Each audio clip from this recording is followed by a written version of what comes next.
Hello and welcome. I'm Vincent Makori and this is Africa 54. Well, tensions are high in Mali after deadly clashes erupted over the weekend in the northern rebel stronghold city of Kidal. 6 government officials and 2 civilians were killed by rebel separatists. The head of the UN peacekeeping mission in Mali, Koenders, called the killings a totally unacceptable barbaric crime.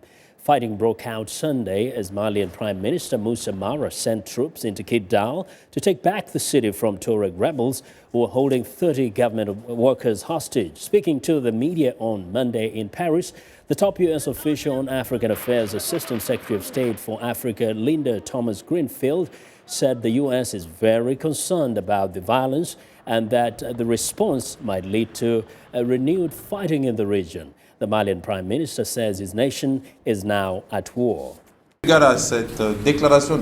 Taking into account this declaration of war, as this action cannot be seen differently, the Republic of Mali is henceforth at war. We will bring the appropriate response to this situation that will not be left as it is. Mali has been in turmoil for the last couple of years, with Tuareg separatists and then Islamist extremists taking control of the north. For more, we are joined via Skype from Dakar, Senegal, by VOA's Anne Luke. Anne, welcome. Hi, Vincent. Yes, now for most people, Mali was getting back to normal. It was quiet, and now we hear there the Prime Minister saying that the country is at war. What led to this skirmishes over the weekend?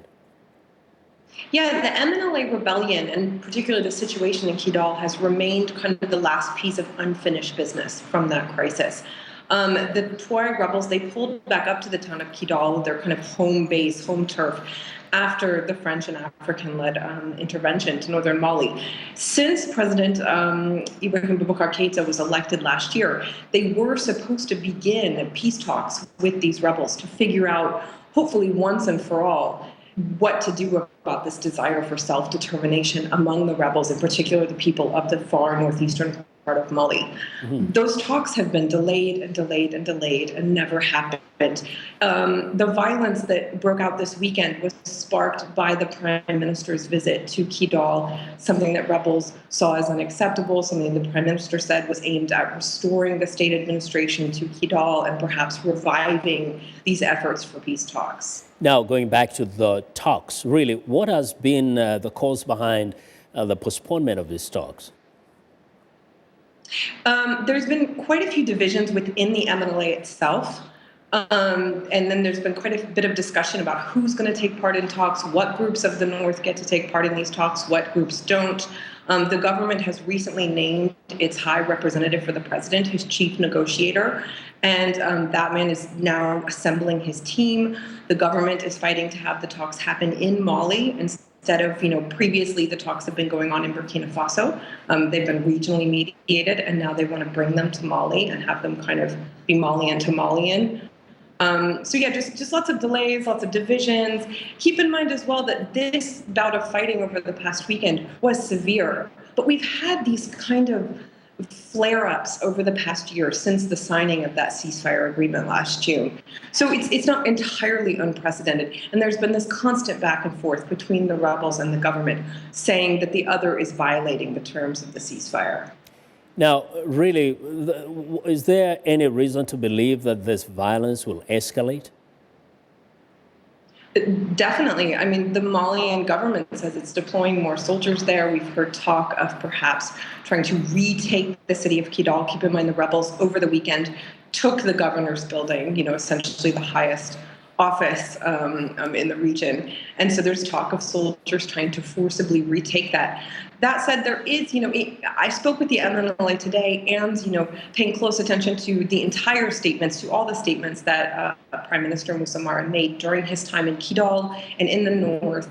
Both sides do seem to have this openness to dialogue. So I don't think all hope is lost. Both sides are expressing an interest in political solutions, in talking, while at the same time presenting themselves as strong and unafraid of fighting. Now, Anne, we know that foreign troops have been in Mali for some time now. What role have they played in the entire period that they've been there? Yeah, they've been stabilizing the north, fighting the remaining Islamist militants that have been there, protecting civilians. In Kidal, their role has been particularly controversial because the French have been deployed there for some time. They haven't stopped the MNLA from moving around freely with their weapons. Keep in mind the MNLA were supposed to be barracked, and the Malian soldiers were supposed to be taking control of the city. There's still been talk that the Malian soldiers are the ones who are barracked, and the MNLA have free run of the city. So, there's been a dissatisfaction on the Malian side with what the international troops have done, and that's something we heard expressed again this weekend by the Prime Minister, who said, yeah. And thank you very much, Anne. That's VOA's Anne Luke reporting live via Skype from Senegal.